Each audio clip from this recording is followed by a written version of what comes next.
মমতা বন্দ্যোপাধ্যায়ের কাছে 10 লাখ চাকরি থাকলে দিচ্ছে না কেন প্রশ্ন তুলেছেন মিঠুন চক্রবর্তী। মালদার সভা থেকে রবিবারও মমতা বন্দ্যোপাধ্যায় বিজেপিকে চাকরি খেকো বলে আক্রমণ করেছেন। অভিযোগ করেছেন 26,000 চাকরি খাওয়ার পেছনে বিজেপির হাত রয়েছে। তারই জবাবে বিজেপি নেতা অভিনেতা মিঠুন চক্রবর্তী বলেছেন, মমতা বন্দ্যোপাধ্যায় তো বিভিন্ন সভায় বলছেন তার কাছে 10 লাখ চাকরি রয়েছে, তবে সেই চাকরি কেন দিচ্ছেন না তিনি?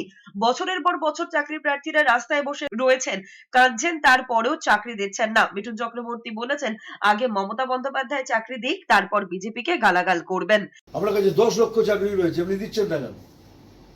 বিজেপি তো খেয়ে নিল, বাকি তো আছে। চলো দিন। ওই আজ কতদিন হয়ে গেল কোনো রাস্তায় বসে রয়েছে, ওই সব কাঁদছে মহিলারা, ছেলেরা, তারপরে গালাগাল দিন।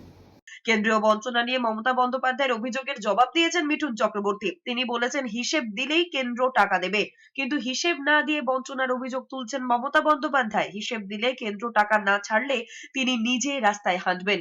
আপনি সব পয়সা নিয়ে ঝেড়ে খেয়ে নেবেন, আপনাকে দেবে? আপনি হিসেব দিচ্ছেন না কেন বলুন? এটা পাবলিকের পয়সা, এটা বিজেপির পয়সা নয়। বিজেপি কি করে ফান্ড ঢুকবে? এটা পাবলিকের পয়সা। কালকে যদি আপনাকে পয়সা দিয়ে দেয়, তাহলে পাবলিক জিজ্ঞেস করবে তো আপনি কেন দিলেন উইদাউট হিসাব। আপনি হিসাব দিচ্ছেন না কেন?